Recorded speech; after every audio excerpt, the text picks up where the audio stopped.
अस्सलाम वालेकुम पाइसेस, मैं हारिस अज़मी प्रोफेशनल एस्ट्रोलॉजर आपकी खिदमत में हाजिर हूँ इस हफ्ते के टाइम साइंसेस की आगाही देने के लिए। पाइसेस, अच्छी फॉर्म अब इतने तसलसल से चल रही है कि जब मैं रिसर्च कर रहा होता हूँ तो उसमें हर दफ़ा एक नई जिद्दत, एक नई मैच्योरिटी आपके लिए आ चुकी होती है। तो आप जहाँ अल्लाह की दीगर नेमतों का शुक्र अदा करते हैं, वहाँ इस बात का भी शुक्र अदा करें कि बिन मांगे बहार का सीज़न आपको मुयस्सर है। इस सीज़न में इस हफ्ते की जो चेंजेस हैं वो बयान करता हूँ। पिछले हफ्ते भी थोड़ा तबीयत की नासाजी की वजह से पूरी डिटेल नहीं दे सका था, तो मैं कोशिश करता हूँ इस वीडियो में ज़रूर रिकवर कर जाऊँ। वीनस आपके यहाँ 12th हाउस में है, जुपिटर आपके यहाँ 10th हाउस में है एंड मरकरी आपके 1st हाउस में रेट्रो चल रहा है, मार्स आपके 3rd हाउस में और यूरेनस अगले 7 साल के लिए आपके 3rd हाउस में आ चुका।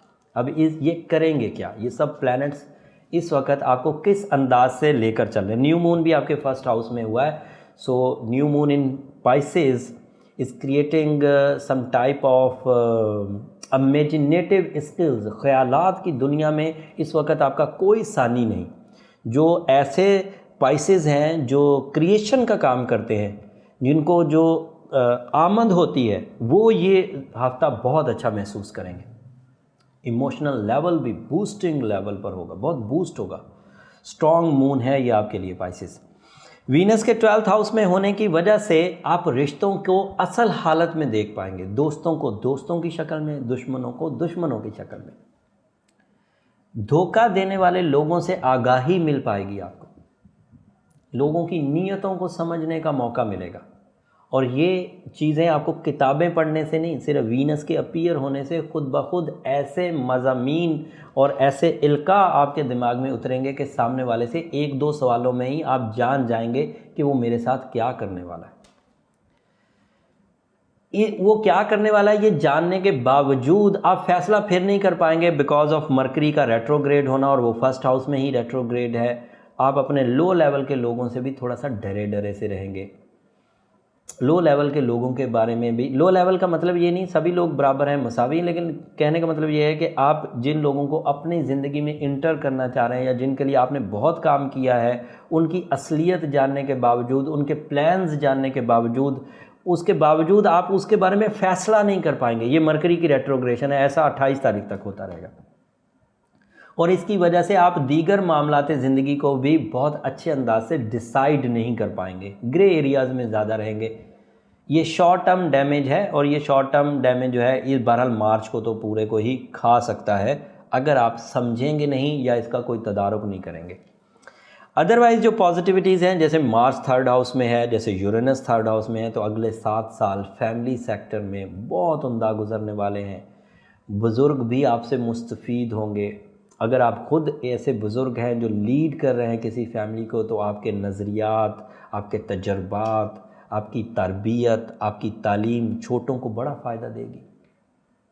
अगर आप कम एज के पाइसेस हैं, अभी स्टूडेंट लाइफ गुजर रही है, तो ये यूरेनस 3rd हाउस में एहसास ज़िम्मेदारी पैदा करेगा, और बहुत हल्की उम्र में, बहुत छोटी उम्र में ही आप घरेलू ज़िम्मेदारियाँ, मजहबी ज़िम्मेदारियाँ, मुआशरती ज़िम्मेदारियाँ समझने लगेंगे और निभाने लगेंगे। तो ये आपके लिए कैरियर सेक्टर में और प्रैक्टिकल लाइफ में आने के लिए बड़ा मौजूद स्टार है। तालीमी सेक्टर के पाइसेस जो हैं वो मरकरी की रेट्रोग्रेशन में अभी थोड़ा सा उलझे रह सकते हैं, तो उसके लिए थोड़ा सा अपने आप को तैयार रखिए। और क्योंकि मरकरी 1st हाउस में रेट्रो हो रहा है, तो ये आपके 7वें घर का भी लॉर्ड है, इसलिए आप 7वें घर में अपनी बीवी के साथ भी कुछ थोड़ा उलझ सकते हैं। उस सेक्टर को भी अपनी अक्लमंदाना सोच, मामला फहमी, रियलिस्टिक अप्रोचेस के इवज़, हकीकत पसंदाना सोच के इवज़ मियाँ बीवी के रिलेशन को भी सीधा, स्मूथ, प्लेजेंट रखने की कोशिश करिए। सो यही ओवरव्यू है इस वक्त आपकी सिचुएशन का। चीज़ें बहुत बड़ी बड़ी और अच्छी हैं, लंबे लेवल पर हैं, लेकिन ये मरकरी का रेट्रोग्रेशन अभी थोड़ा सा तंग कर रहा है। सो ये अगले हफ्ते और उससे अगले हफ्ते भी चलेगा। अगले 2 हफ्तों में फिर ये रिड्यूस हो जाएगा, तो आपको बहुत हद तक रिलीफ मिल जाएगा। लेकिन जिन लोगों ने एक्वा मेरीन पहना हुआ है, टर्मलीन पहना हुआ है, उनके लिए ये मरकरी रेट्रोग्रेशन आपको कोई तंग नहीं करेगी।